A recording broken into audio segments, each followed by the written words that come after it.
Miq të Business Magazine, jemi rikthyer sërish live. Në këtë moment kam kënaqësinë të kem pranë meje zotin Bernardo Dashi, i cili është CEO i Tetra SHPK. Mirë se erdhe Bernardo. Faleminderit. Kënaqësi që takoj. Kënaqësi edhe për ne. Si e gjen Tetra SHPK ky panajër? Me çfarë risish keni ardhur? Fillimisht unë doja ta nisa me një falënderim për organizatorët e panajirit. Deri në këtë fazë, duke filluar që nga ndjekja që organizatorët i kanë bërë panajirit me ne që jemi ekspozues në këtë panajir, ka qenë çdo gjë ka shkuar në mënyrë perfekte, mund ta quaj. Vizitat kemi pasur, duket që ka interes për panajirin dhe për zgjidhjet që kompanitë kanë sjellë në këtë panajir, duke edhe nga emrat e kompanive që janë prezente këtu, kështu që deri tani mund të quajmë që ka qenë një pjesëmarrje e kënaqshme. Ne kemi pasur goxha takime interesante në stendin tonë të Tetrës. Tetra vetë si kompani ne në tregun shqiptar po bëj një prezantim shumë të shkurtër se me çfarë kemi ardhur ne. Çfarë kemi ardhur ne në këtë panajir, po edhe çfarë bëjmë ne në përditshmëri. Tetra vetë është e themeluar në vitin 2007, pra ne kemi gati 18 vite në tregun shqiptar që ofrojmë zgjidhje për bizneset. 10 vitet e fundit Tetra është fokusuar dhe kjo është gjëja më e rëndësishme që ne kemi si kompani, është fokusi në 3 produkte apo në 3 shtylla kryesore të kompanisë. Duke nisur nga produkte që përfshin akses kontrollin dhe sigurinë fizike në ambiente ndryshme ku siguria kërkohet që të jetë në nivele të larta, dhe këtu mund të përmend 3 nga stadiumet që janë me standardet UEFA-s në Shqipëri janë implementuar nga kompania jonë. Janë stadiumi Air Albania së fundi, që është dhe stadiumi ku luan dhe kombëtarja sot, stadiumi në Elbasan Arena dhe stadiumi Loro Borixhi. Dhe së fundmi ne kemi dhe prezencën tonë në Kosovë.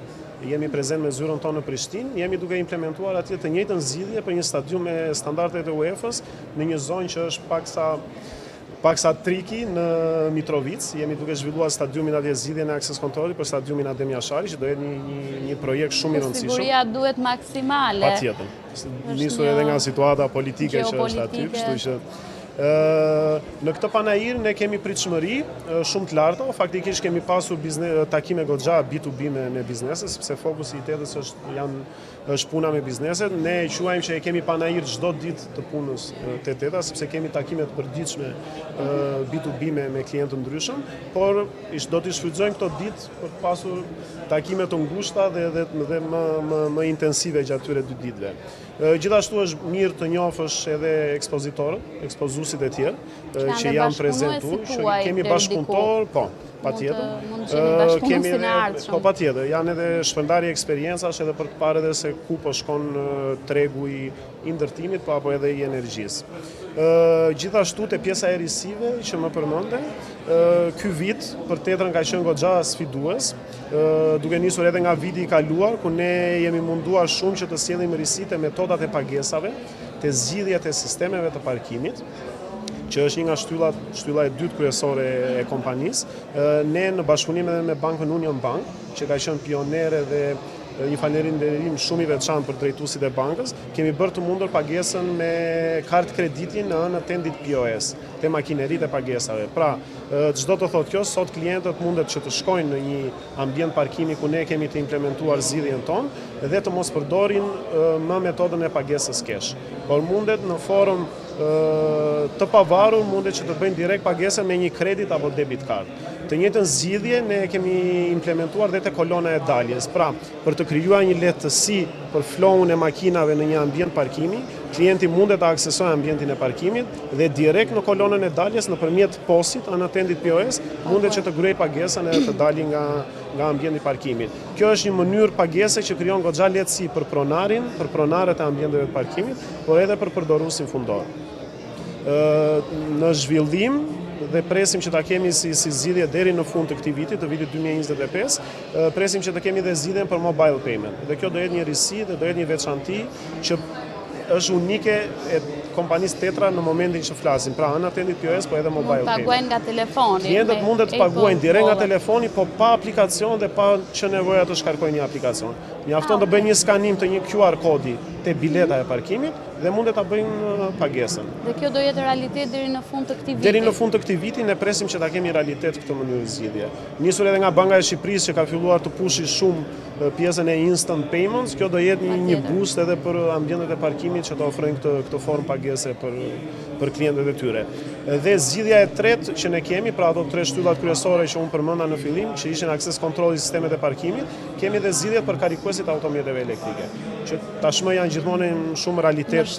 Nuk është më realiteti të ardhmes, por është realiteti të tashmes.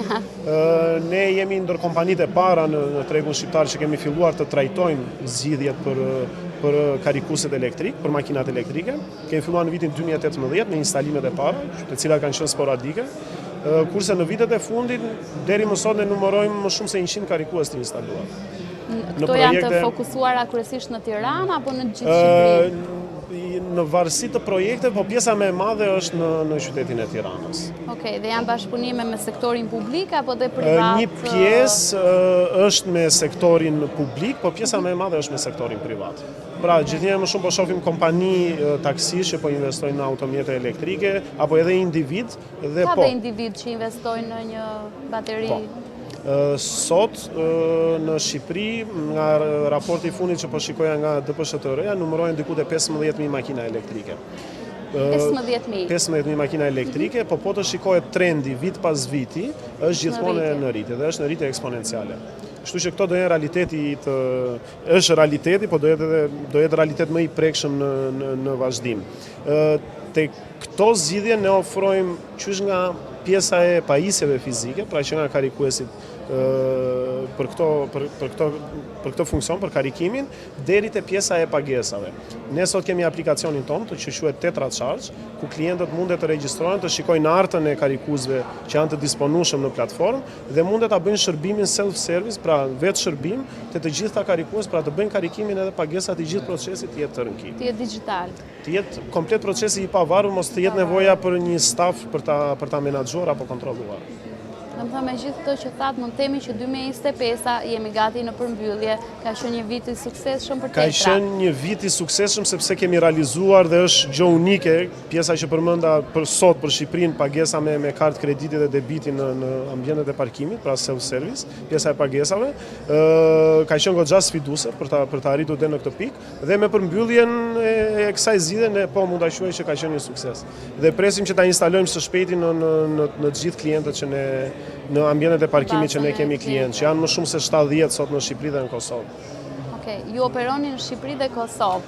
Ndërkohë në planet e rritjes, keni një plan për të shtrirë pak më gjerë ose çfarë parashikon e ardhmja për Tetra? Dal prap te pjesa që tham fokusi. Çdo shtet edhe çdo rajon apo çdo treg ka ato specifikat e veta.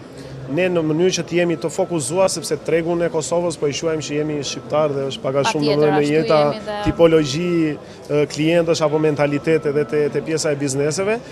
Tetra mendon se është deri në këtë fazë jemi mirë që të jemi prezent vetëm në Shqipëri dhe në Kosovë. Të ardhmës pasaj nuk i dihet.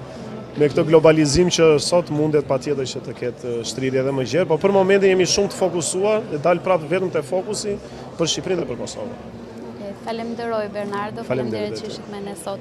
Miqtë Business Magazine, do shkëputemi për pak dhe rikthehemi pak më vonë me një tjetër intervistë. Faleminderit që po na ndiqni. Panairi, si kundër tham, do të jetë i hapur ditën e sotme dhe të nesërme. Mund të vini ta vizitoni deri në orën 19:30.